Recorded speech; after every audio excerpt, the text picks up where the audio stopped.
Көтерілісті халыққа кеңінен танымал батыр Сырымдатұлы басқарды. Ол кіші жүздің ішіндегі 12 ата байұлы бірлестігінің Байбақты руынан шыққан ірі тұлға болатын. Сырымдатұлы өзін шебер дипломат, әскери қолбасшы әрі көрнекті ұйымдастырушы ретінде көрсете білді. Көтерілісшілердің жетекшісі әрі шешен әрі би ретінде өз даңқын асырған еді. Асқан ақылдылығы мен тапқырлығының арқасында бала би атанған болатын. Сырымдатұлы денелі, күшті, талай ерлік істермен танылған қайсар, өр мінезді адам еді. Замандастарының арасында ат құлағында ойнайтын шабандоздығымен де ерекшеленетін.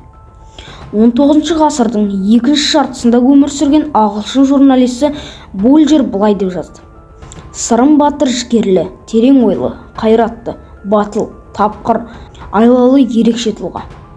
Көтеріліске қарапайым көшпелі қазақтардың едәуір бөлігі старшындар, билер және батырлар белсене қатысты. Олардың бәрі де кіші жүздегі барлық рулық бірлестіктердің өкілдері болатын. Көтерілісшілердің арасында сұлтандар тобынан шыққандар да бар еді. Солардың бірі атақты батырдың жақын серігі Айшуақ сұлтанның ұлы Жантөре. Көтерілісшілердің қойған ең басты талабы патша үкіметінің қазақ жерлерін тартып алуын тоқтату, сонымен қатар сұлтандардың, ханның және олардың айнала төңірегінде озбырлығына тыйым салу еді. Көтерілістің шығу себебі: Пугачев бастаған шаруалар көтерілісті басылғаннан кейін патша үкіметі кіші жүз қазақтарының көшпелі қауымына отаршылдық езгісін күшейтіп жіберді. Сондықтан да қазақтардың көтеріліске шығуы кездейсоқ оқиға емес еді. Оның мынандай себептері болды. Біріншіден, шекара шебінің ішкі жағына уақытша өткен қазақтарға қойылатын талаптар тым қатаңдай түсті. Талап бойынша кез келген қазақты оның кездейсоқ басқа бір руласы жасаған құқық бұзушылық әрекеті үшін ұстап алып айыптауға болатын еді. Екіншіден, олар казак әскерлері тарапынан бұрынғысынша дала төңірегіндегі әскери іздестірулер тоқтатылмады. Үшіншіден, Нұралы ханның және оның төңірегіндегі беделі жыл өткен сайын төмендей берді. Ол бірте-бірте патша үкіметінің қолындағы қуыршақ қолшоқпарға айналды. Ханның отбасындағылар мал жайымдыларын өз пайдасына қарай бөліске салды. Ұлт-азаттық көтерілістің алғашқы кезеңдері: 1782 жылдың аяқ кезінде патша үкіметі жарлығы шығып, қазақтардың жайықтағы оң жағалауындағы аймақтарына қыс мезгілінде жайылымдық жерлерді жалға алу арқылы ғана уақытша өтуіне рұқсат етілді. Орал казактары бұл жарлықты өз мүддесіне пайдалана қойды. Казактардың жерін қазақтардың жалға алуын тыйым салды.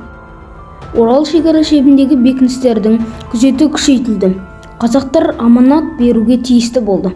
1782-83 жылдардың қысында шекара шебінің ішкі жағында қазақтардың 4000-нан астам жылқысын күшпен тартып алды. Қыстың өте суық болуы жағдайды одан сайын қиындатып жіберді. Жұт басталды. Дала тұрғындары 10 000-нан астам жылқысы мен сиыры қырылып қалды.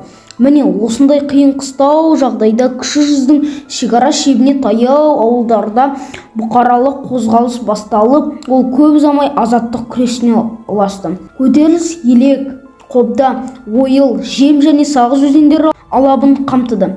1783 жылдың көктемінде қазақтар Орал шекара шебіне шабуыл жасай бастады. Қазақтар жасағы Герал бекінісіндегі сарбаздарды тұтқынға алып, малдарын айдап әкетті. Орынбордың солтүстік шығысындағы Тама руының жасақтары шабуылдаумен болды. Орынбор коменданты қазақ даласына Орынбор казактарын жазалаушы әскері мен башқұрттардың 1500 сарбазын жіберді. Қазақ көтерілісшілері оларға табандылықпен қарсылық көрсетті. Қазақтардың тастан тұрғызылған бекінісі дұшпанның басқа көкте бірден лап қойған шабуылы кезінде алынды. Тұтқынға алынған 56 адам қазыналық жұмыстарды атқаруға жіберді. Қазақтардың әскери бекіністері мен сауда керуендеріне шабуылы жиілей түсті. Мұның өзі орыс мемлекетінің Орта Азия халықтарымен жасалған сауда-саттық деңгейін құлдырата төмендетіп жіберді. Қарағай бекінісіне бірде лап қойған шабуыл жасалды. Көтерілісшілер Орынбор мен Елек қорғандарын екі арасын байланыстыратын даңғыл жолды өз басқаруына алды. Көтерілісшілердің жалпы саны 7000 адамға дейін жетті. 1785 жылы қазақ жасақтары төменгі Орал шекара шебінің аймағында патша үкіметінің әскерлерімен кескілескен шайқасқа түсті. Сырым датылы 2700 сарбазы бар жасаққа старшын Барақ 2000 сарбаз, Тіленші Батыр 1500 сарбазы бар жасақтарға басшылық етті. Бұларға қарсы қазақтардың 3 отряды жасақталды. Ру старшын Нұралы ханмен және оның төңірегіндегілермен арадағы күресті күшейте түсті. Ханның халық көтерілісін басып жаншып тоқтатуға мұршасы келмеді. Ол ма? Көтерілісшілер халыққа жексұрын болған, оны орнынан түсіруді талап етті. Қазақтардың да отаршыл билеушілердің де көз алдында өзінің беделін жұрдай болған Нұралы хан 1786 жылы күшізден бір жылға қуылды. Ол ендігі жерде патша билігін қамқорлығына алынды. Біраз уақыт Калмыков бекінісінде жасырын тұрды. Уфаға жер аударылған Нұралы хан ақырында сонда қайтыс болды. Ұлт-азаттық көтерілістің ақырғы кезең. 1798 жылдың көктемінде Сырым датылының жасақтары хан ордасына шабуыл жасап, Есім ханды өлтіреді. Бұған жауап ретінде патша үкіметі қазақ даласына жазалаушы отряд жіберіп, бірақ олар көтерілісшілерді кездестіре алмады. Кіші жүзде хан тағына талас басталды. Игельстром кіші жүзді басқаруды хан кеңесіне тапсыруды ұсынды. Отаршыл өкімет билігі қартайып қаусырап отырған Айшуақ сұлтанды қолданды. Бірақ сұлтандардан ғана тұратын қазақ ақсүйектері дәстүрлі қазақ жиынын өткізбей-ақ Қаратай сұлтанды хан сайлауға асықты. Мұның өзі сұлтандардың хан кеңесіне деген қарсылығын білдіруі еді. Өйткені хан кеңесінде старшындардың ықпалы күшті болып шығатын еді. Сырым датылы хан кеңесінің құрамына сайланбай қалды. Ол әлім ұлы старшынның қолдауына ие болды да, хан кеңесінің алдында кіші жүздегі жағдайын жақсарту жөнінде мәселе қойды. Сырым батыр руластық барымтаны және Орал казактарымен қақтығысты тоқтатуға күш салды.